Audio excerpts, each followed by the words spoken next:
Adepticon. At Adepticon. Bam. We're here. Day one. Officially. Day one. We were here Wednesday.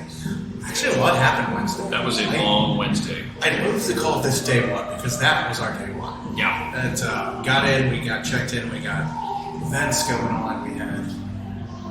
We did a meet and greet with the other content creators.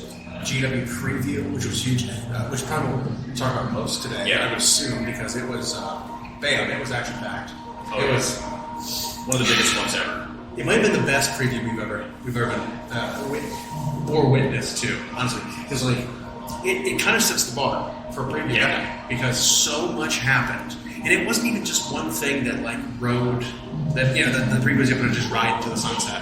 It was like it was thing after thing were just bombshells. Yeah, right. It started strong. There was surprise in the middle. They gave us everything I wanted. Yep. And then they ended on such a large high note that then like simmered. It went on for so long. The post-credit scene, if you will, of the preview was an extra like 40 minutes or something. It was crazy. Well, and like you said, it opened strong, very strong, because the obvious lion in the room, that is that we got the reveal of the other loyalist, Primarch.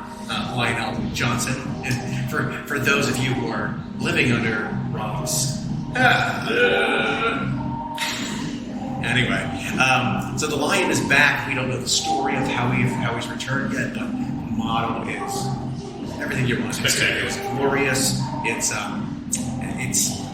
perfectly themed. It fits, current aesthetic of 40K. It didn't overdo it, which was what I was a little worried about, is them overdoing it somehow. It looks great. I see a lot of conversion potential turning into other characters. Immediately turning into something else. But even the model itself, as it's supposed to be, is brilliant. It's amazing. And that wasn't what then, like you said, that didn't then carry the rest of the event. It wasn't downhill from there. Like it started on a high note and petered out. It was just everything. Personally, I'm not a huge fan of it, but people are a fan of it. They introduced Beastmen into Kill Team for the new season, which, questionable. We've talked about before how sometimes they miss the mark a little bit by putting the models that they're developing into the wrong game. Wrong faction. We had Caradrons were basically squats, and then they made Voton, but it's like that felt like they were put into the wrong game. You had the Beast Snagas for Orcs, felt like they were put in the wrong game. They should have been Swing Riders for an Army of Sigmar. Beastmen, the same thing. I know they've had allusions to Chaos Beastmen before, and they've had models recently in boxed games like Curse City. Well, Necromunda had a guy. A bounty hunter, whatever, half horn or whatever. But even in Blackstone Fortress, they had some Beastmen enemies. But here is a new entire kill team, for the kill team game that is just 10 Beastmen, Fel War Beastmen or something. Which it's like, okay, but you literally just released Beastmen for AOS. Why didn't you put new Beastmen there? Right. It's weird. Regardless, some people were happy about it. That I feel like might have been the weakest bit of the entire reveal. But you skipped something. But I skipped a lot, right? It's most important for our listeners. Way back when the Arcs of Omen started, we made our predictions about what the 4 chapters would be. Right. And we missed. On the last one, we thought it would wrap up with the Lion. Instead, it wrapped up with Commander Farsight. Vindication is sweet. Because they didn't tell us there'd be a part 5. Right. They said there'd be 4 parts. Part 4 became Xenos, Farsight versus Snikron. But that's really just the intermissions for the story, where then they released part 5, here's the Lion. Yep. Wrapping up with whatever happened inside of the rock with Vashtor. Something was woken up. What was it? It's an old man in his rocking chair, woken up from slumber, grabs his sword and shield and goes. We are assuming it's going to just whoop Angron's ass. He's got to fight Angron. And so I'm actually, for the first time in a while, interested in the fluff part of a campaign book, because we know those don't have match play rules and they're for boarding action specifically. But they said that in there it would explain where he's been, what he's been doing, and why he's set to take on Angron. as Gilliman is still doing his Lord Commander stuff, which we'll get to in just a second. So, but after the Kill Team preview with the Beastmen and the Votan, which we got a jump pack thing. Yeah, jump pack Votan and double power fists. Not power fists. They're like pistols, but there was a guy equipped with 2 like brass knuckles. Oh yeah, that's his loadout, which was hilarious. So yeah, after we got the Kill Team, it went on to Age of Sigmar, which felt like it went on forever. It was huge. So we had not only the 2 books, which we expected to see, which was the 2 new Death books. I was, again, not to toot my own horn, but I was right. No flesh eater courts. Yeah, it was Soulblight. They're doing vampires instead. Plus, Osseo Bone Reapers, which is desperate to get an update because that book unplayable pretty much didn't function. I mean, I know they were still able to perform well just through raw stats of their units, but yeah, it didn't interact very well with this edition's, command ability mechanic, because like they didn't generate command points, so they can't use any of them. Kind of silly. So those 2 books are getting updated, which is great. They slotted in several new books into the schedule. So we knew Seraphim were coming. We knew Cities of Sigmar / Dawnbringer Crusade was coming. Yeah, they committed to those for... Yeah, and so we've got Summerfall, or those 2 books. Well, they also slotted in, adjacent to those books, 2 new battle tokens being released. But they wouldn't tell us what they were. Well, we can make some assumptions, right? What's left to be updated? Flesh Eater Courts, so I assume we're going to get that probably over the summer. But what we didn't get was the autumn book.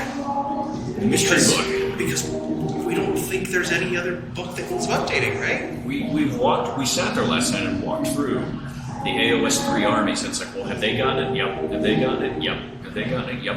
And some of them were just early. Yep. But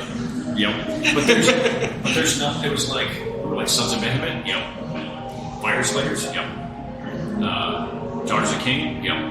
Sylvaneth. Yep. It's everyone. Everyone's got it. So my theory then would be probably Sigmarines. It could be Stormcast 2.0.3, 3.1, 3.1, or it could be something that we don't know yet. Right. It would be strange then to release a new army next to an already new army. So 2 armies together, but it's not unfathomable, right? Like we could have. Maybe it'll be a box set to start off with both these armies. Maybe. And they'll be versus each other, and which is a very limited release. But the box set would be something like Dawnbringer Crusade of just the new free guild stuff, whatever it looks like. And then they don't invalidate the old book. Some of the units in the old book, they keep some of them around. But then they do introduce a new army. So here's like 3 or 4 new kits for Cities of Sigmar. Plus, here's a new army altogether, and something like Malarian's Shadow Elves. Right. Like we could see something like that. Sweet. And it might be that their first releases are half releases, like how Lumineth got it, and then sometime early next year we get the rest of them. Or, like you said, it could just be Stormcast 3.1. Yeah. Either way, they did also show us a couple of the foot troops for Cities of Sigmar, and to me, they look exactly like I wanted them to. They are peasant sword and board humans. I mean, they're still a little high fantasy. A little more detailed than just basic peasants, right? Because if you think of like a basic peasant in our medieval they wear burlap or whatever. Yeah, they're not going to be potato sacks, right? So these guys are more equipped than our world, but that's what makes it high fantasy, right? But they are very clearly just schlubs they grabbed off the streets and enlisted to fight. Because like look at some of the faces of the soldiers, they did a really good job making the faces of some of the soldiers just really dumb, really ugly, just really ugly guys. Yeah. Really low IQ. Not all symmetrical. Maybe kicked in the head a few too many times by a bird dog. Yeah, these are not influencers on keto. These were just, and then they gave us, which we expected, but not to this degree. They gave us more of the Seraphim. Yeah. So we saw kits that were meant to replace existing kits this time. Yep. So instead of new stuff, I guess new stuff last time was only a few, right? Because last time we had the new cavalry for the skates. We had the new salamander unit. We had new Saurus warriors. We had new Slant, new Starmaster skink, new Ashtoreth bearer. We've had all that already, right? That's what we knew of. Well, this time around, we got a replacement for Cool One Fighters, which were these large raptor riding Agrodon, what's they're called? Lancers, Which are these large, two-legged velociraptor-looking dinosaurs that were going to replace the cold ones, but they're still ridden by Saurus this time. Yeah. It looks like they're going to be units of 3 as opposed to units of 5 or 10. I think they were previous. I know the box set came with 16 because it was a port over from Fantasy. Yeah. So you would get 3 units of 5 in one box plus a character. You could make a Star Veteran on a cold one, but they didn't replace that guy. No. There is now a new cold one, or is it cold one?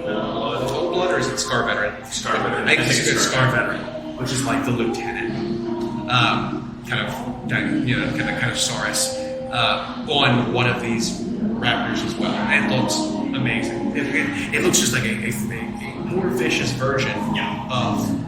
And it looks like the skink cavalry are designed to be the 5+, and these are designed to be 3+. Big heavy cap, which is so good because, like I said, when I go through my checklist of what an army needs, light infantry, heavy infantry, light cavalry, heavy cavalry, artillery, wizard, centerpiece, big monster. That's the bare minimum. And they were describing the scale of these is supposed to be pretty big. Yeah. They're supposed to be like Dracoth Riders, which is great. And then it was funny because in the video they were showing, they were showing these guys, and they're like, "Oh, look at them! They're so glorious, so cool!" And then they did this like pan backwards out to reveal new Croxagors, which again, that's just icing. That's just icing. And we wishlisted that. Yeah. We wishlisted that because of the facelift they got, at least digitally, in Total War compared to what their old models looked like.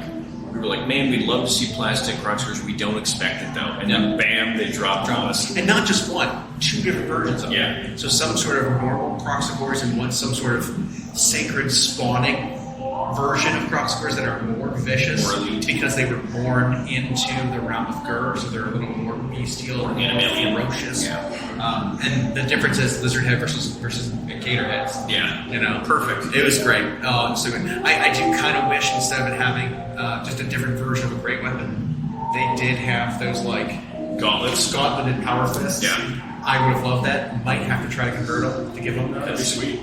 And just save the weapons. Exactly. But I mean, that is an enormous. I can see why they're waiting till like June for that book, because it is an enormous amount of models coming for them. They then took us to the Underworlds, which got a big pop from the crowd. It seems that game's quite popular. In fact, in Eyesight, there's people sitting at a table not too far from us who are looks to be either reading through or getting ready to play Underworld stuff. And it's a new season. It was like the Weird Realm or whatever it's called, and going to be magic focused. And the 2 factions that are starting were a Stormcast band and a Tzeentch band. But while everyone can immediately picture Tzeentch and Stormcast, these models don't look like really anything we've seen before. And I love them. They were great. They were so over the top, so much more characterful than even recent models they've released. I think about the Xandire Troop Seekers Stormcast and how good those looked. Yeah. But they were still, they're boring compared to these new ones. Yeah. These new ones are just, They're another level. While people get irritated with how many releases Stormcast get, every time they revisit the line, they make them look better. They refine the aesthetic. Yeah. They just increase the amount of character that they can put in the model. People were invoking Dr. Doom with one of those characters because he had that hood and that claw. He was actively like, force choking something with like the ground was erupting under it. And this Tzeentch wizard was not like anything we've seen. He was very, what I want to call Pan's Labyrinth. It's the only thing I can think of. Eyes on the palms. Yeah. And then bizarre little demon friends with him. Yeah. But that looks super cool, and I wouldn't say that was a weak reveal. Right. It's just small. But then There wasn't more Age of Sigmar, was there? No, they then went to. Then they revealed like the basic soldiers of cities. Yeah, So it was like yeah. so they did most. It was kind of a fake out because they did like one, and they were like, oh, but wait, there's more. And they were done it like, oh, but wait, there's more. And so they just kept going. The hype was so high during that section. Yeah, and then they go to a Q&A, acting like this is the end. They also told us about a new season of Horse Heresy. Oh, yeah. Where they're releasing new rules and new kits and new stuff for Horse It didn't show us much, but we can speculate. Yeah. They said some more of the named characters from the stories will be made, and then during the first false Q&A that happened, where they were just trying to build up to the important question, one of the people in the audience asked, will we get any names of specific things? And then the answer from the GW reps was like, well, our focus right now in Horse Heresy is making sure the kits that every Legion has access to are made, both infantry and vehicles. And so we, of course, speculated super heavy, like the Falchion will be made eventually, and then probably more infantry like Breachers. And so really, I guess really neat for those folks. But then they had some of the audience sort of... I think it was a plan. The planted question. Yeah. It was planted. 10th edition. And then they got to what may have been the biggest erupting Ernie reveal, which was 10th edition. And it wasn't like previous editions where it's like, well, we're gonna redo all the same rules and the game's gonna play the same. And I was like, this is quite a rework, and the story of Ashtor and the Arts of Omen is still going, but Gilliman now has to focus on the 4th Tyrannical War, so they're finally progressing that story. But it was you talked about how on the ball system. Yeah. So there was when the Maledictum erupted. I'm pretty sure it was the ball system. Yeah, it almost got completely overrun. It was the 11th hour. The Blood Angels were losing because they were running out of troops. And during that crusade, when Gilliman finally shows up at the last minute and brings reinforcements for the Blood Angels, Primaris reinforcements, something happens to the fleet and they just like blink out of existence. Yeah, they just vanished during like the crack. And so that was like, well, that's weird. Where did the Tyranids go? Yeah. You know, like they don't.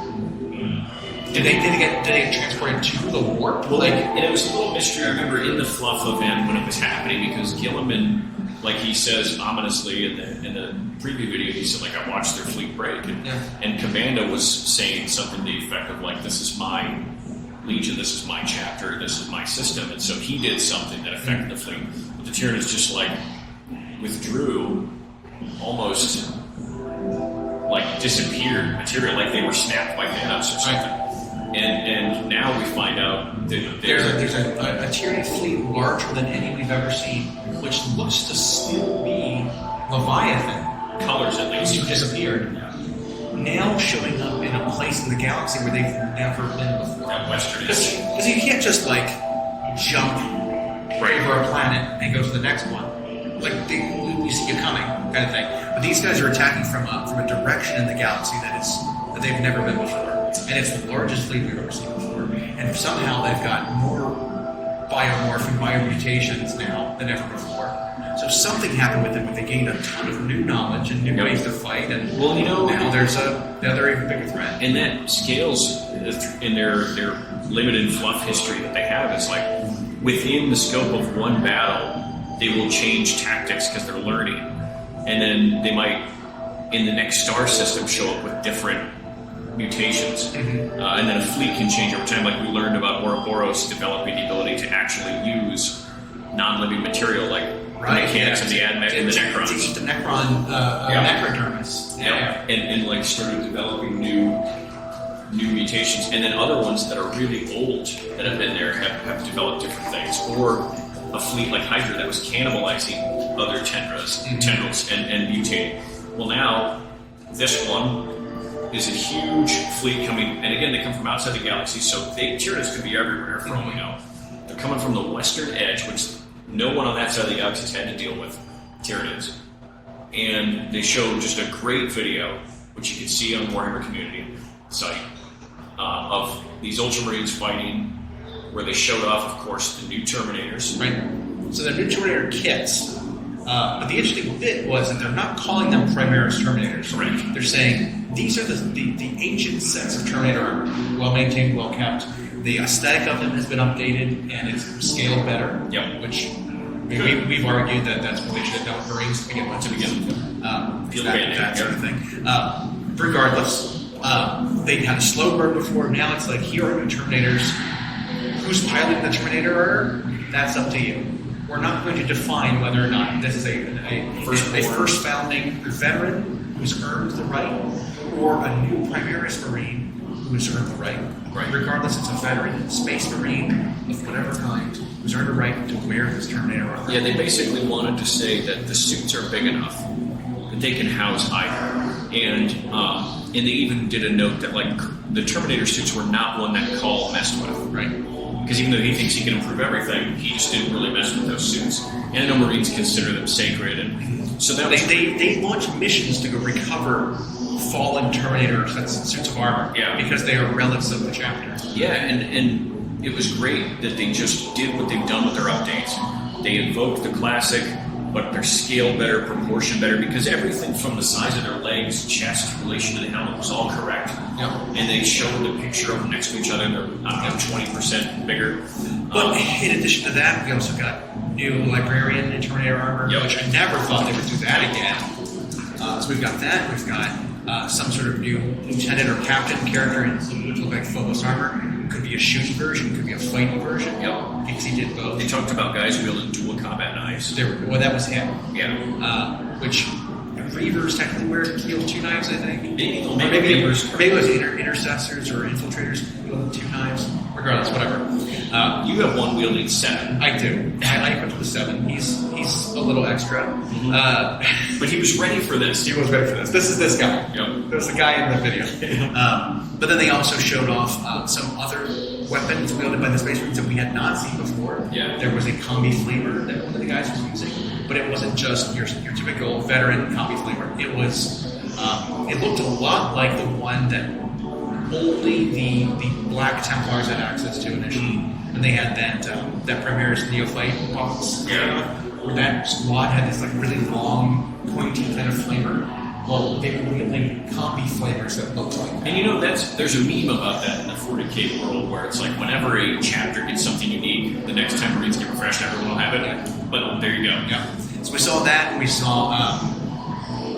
I feel like there was another heavy weapon squad of some kind for Marines. They did show us a Redemptor that is dual. And there's a Redemptor. Yeah. So there was a Redemptor now that had was a rifleman Redemptor, we'll call it. Yeah. Similar to how you'd load out your other dreadnoughts from first running What was the dreadnoughts. one that used to have the like from Fort Worth, the big chest? The Daredale. The Daredale. A little bit like that, Yeah. because the Redemptor doesn't kind of have that. That's a rifleman. It doesn't have that pigeon chest, Yeah. But it is a rifleman dread. But you used to equip the venerable dreadnoughts as regiments would have quad lance cannons, basically. Same sort of deal. Yeah, but this one had he was loaded with guns. Yeah, and so that gives us all the Redemptor variants to replace the original dreads. We have the one that's fist and gun, we have the one that's 2 fists, and now we have the one that's all guns. Yeah. So, super cool updates, because that's what that felt like for Marines. It didn't feel like we're going to make more new Marine units, we're going to update Marines. Exactly. And then they showed us Tyranid side. The only models they showed us were the new Termagants, which looked classic, but like once they showed it side by side with what we had, it was like, oh, this is so much better. So they're not just triangles. Yeah. Like the tails of the current gaunts are just these really sharp, just sticks. Blankets wrapped around sticks. The detail was always too soft in the old Termagants, and the mold line ran down the middle.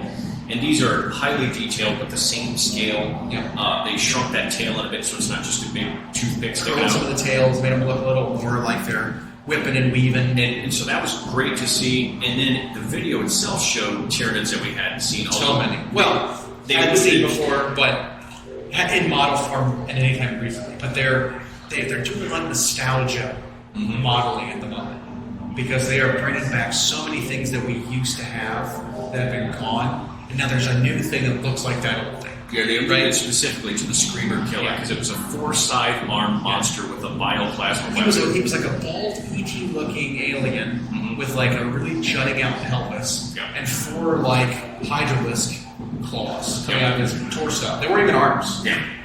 Well, they've taken that aesthetic and turned it into a more modern Carnifex variant, where it still kind of has like it looked like it had the haunches of the Carnifex, but instead of having like the 4 limbs of the Carnifex, it now had like these big 4-sided talons coming out forward. Yeah, and he barfed plasma. Barfed the bioplasma. Yeah. So it was like, scream. He just screamed and killed. You know. They showed a new brain bug who destroyed the psychic shield of the librarian and had this sort of halo of bone around his brain. Again, I was thinking about that too. That one's super interesting. Think of it like the Silent King, right? Where it's like the main guy is there, and he's larger. Then he's got 2 little things next to him helping him out because it's kind of got those little obelisk things, little tentacly drones, little helpers. But it was interesting because this thing looked like it wasn't all about utility.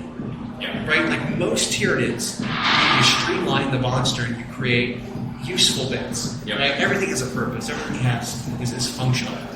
This thing had adornments. It was characterful. Right? Yeah, like it had this big, like almost like a halo.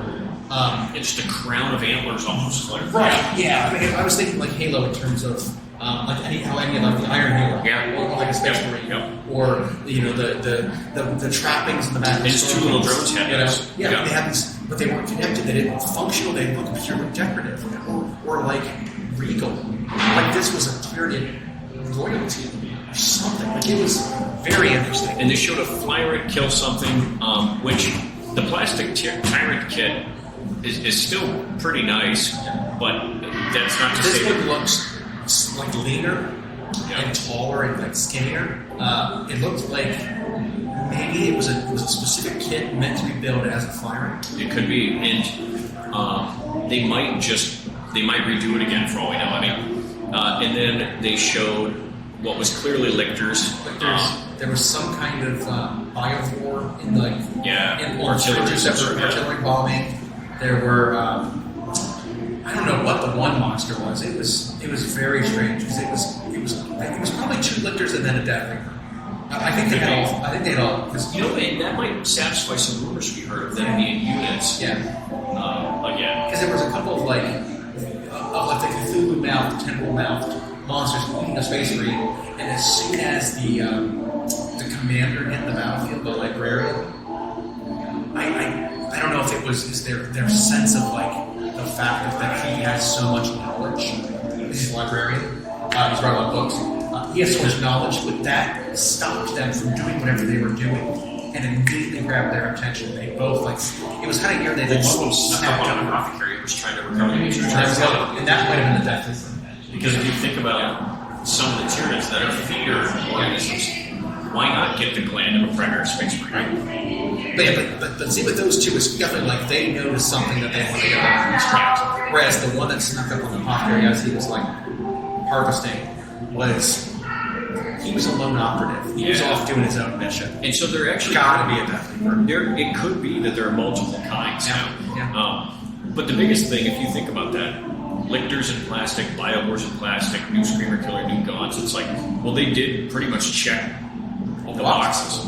And I hope then that also means armor guns will be plastic.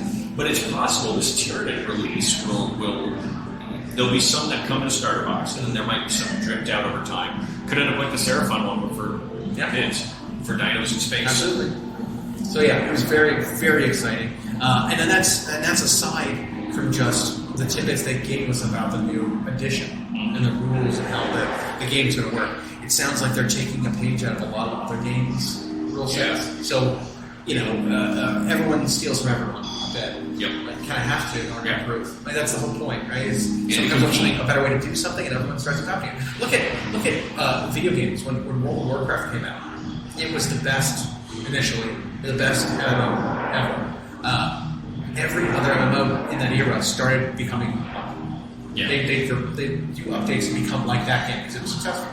Well, a different game sees something they like, and they steal from it, and they develop and do it better, another company likes that, they steal that. It's like a cycle of improvement.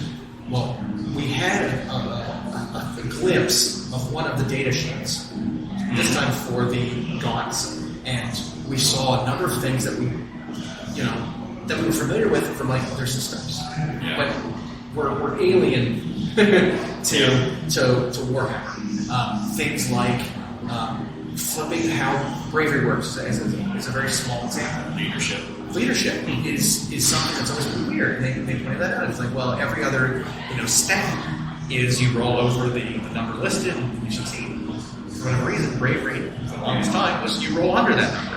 Well, that was dumb. So now we've flipped all braveries to be the inverse of the number that they were on 12, and then now you roll over it. It's like, okay, simple change.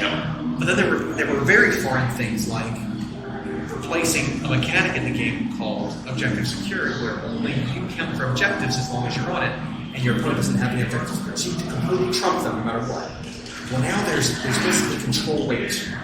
Units now have a weight of the amount of control they're going to exhibit on an objective. So some units are better at holding them than others. So you need fewer guys to contest or take an objective from the opponent if they were better at taking objectives. And it was a stat on the card. Yeah, right. And so it wasn't just like a stratagem does a thing, you gain objective security this turn or something like that. It's like, no. Each of these models counts as 2 guys for control. You count them, you count the amount of control twice for each model.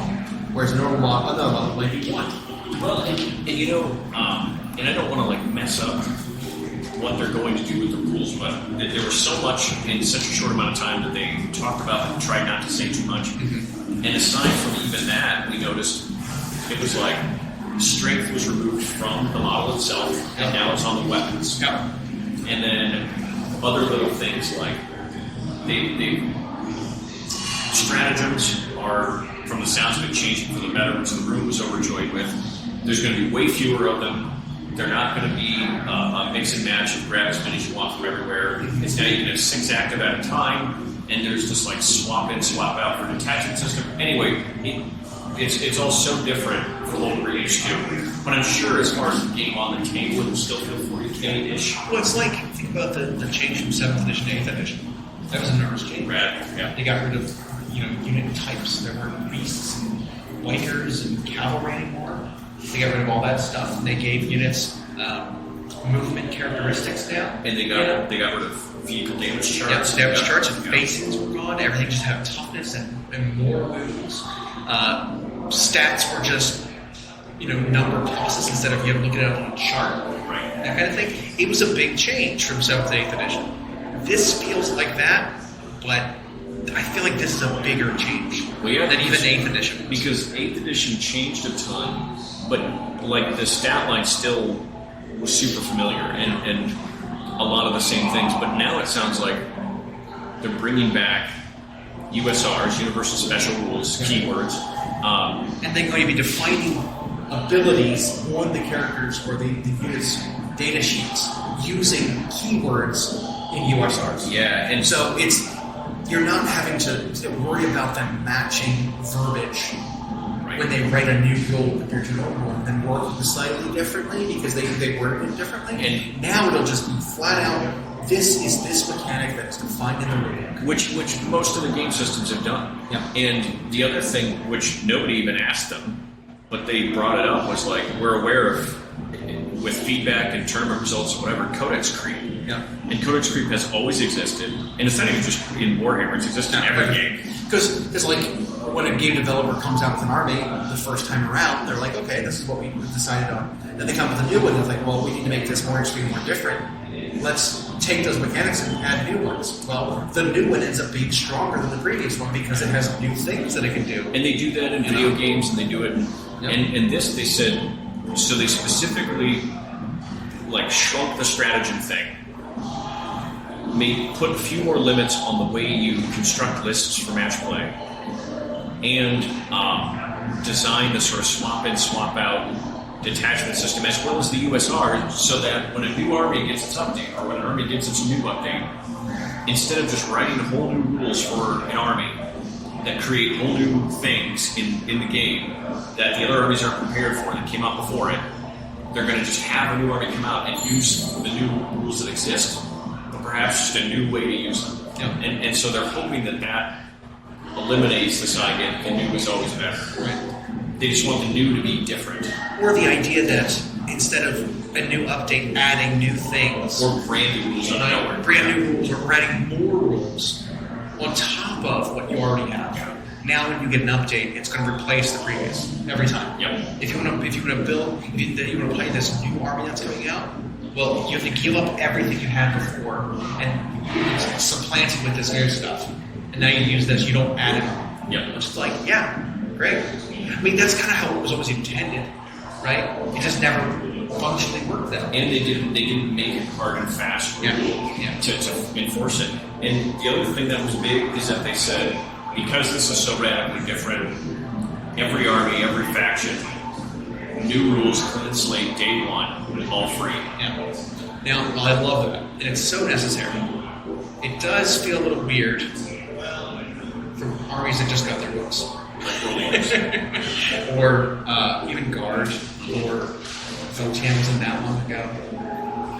But I wonder if it's going to be a big enough gap between when the last updated book comes out and when this edition comes out, that it doesn't feel like you didn't have a chance to play with your current book. Well, I mean, just knowing a new edition comes out already takes the edge off of and the excitement of a new book. You know? Well, the good thing is the World Eaters was the last one, right? And that was what? February? January? Yes. And we're not getting another codex before 10th edition, and 10th edition comes out in summer. I don't think there'll be the excuse that nobody got enough time, you know. So, but it is a big change. It's good that it's free, and I'm hoping they stick to it, because GW's done clean slates before, but they were always kind of working with the same business model and the same overall game design. This does feel different, and there's one thing he said, Mike Brand said, that I hope that they stick to, which was, I mean, aside from the Codex Creep thing they're trying to avoid, was that all the rules for each unit will fit on one card. All the rules for your army will fit on one page. Yeah, which is huge. If they can pull that off, it's like, wow. Awesome. That's great. Because So, your I didn't know table that. reference is quick. Your cards on the table, if you have the physical cards, quick. Well, I mean, when you think about it, I feel like they've pulled a lot from 40K, or from 440K from Age of Sigmar in that regard. Yep. A lot of the army's rules in Great Battletown fit on a page or two. Yep. I mean, there's charts for relics, there's charts for warlord traits and that kind of stuff, and spell wars and things like that. But your army's rules generally fit one page. You have 2 pages for 6 different sub-factions that give you one small benefit. Otherwise, pretty much all the things that the unit can do are just on a torch ball. Yep. I think it's a great way to design it, so that it's like you have to make it take. Now, a character like Tackless might take up 2 pages because he just does so many things. But even that, they've limited. I don't think many characters span more than 1 page now. No, and we'll see what this looks like in the new one. We did notice that on that data sheet for the Termagants, that might not be a final look, but even just the number of keywords at the mod, because that was getting huge. Yeah. You just had like 19 keywords. Yeah, two different rows. Yeah. One of them was like the 6 faction keywords, and one of them was the 8 like Unit type keywords. Unit type and army keywords. Yeah. And so now they've shrunk it down to where like that Termagants had the faction keyword, which was singular, and then it had 4 basic type Which keywords. probably qualifies them for some sort of benefits. It'll say, whatever of the Devourer qualifies you for getting this benefit from the army's rules. I'm really excited about the reduction in stratagems. So am I. And everyone cheered when they talked about that. Well, so we've been calling for that for a while, where it's like stratagems were a fun experiment. That's the failed test, Yeah. right?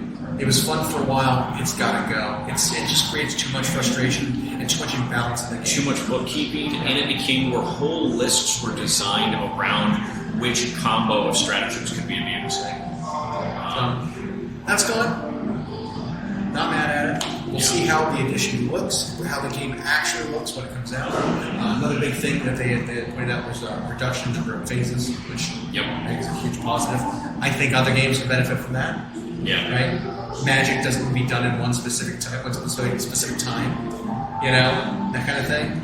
Agency we're confusing that, right? Yeah. There's too many times where a spell is rendered completely useless because you have to use it before you move. Yeah. And nothing is within 6 inches of you ever, or you're dead, kind of thing.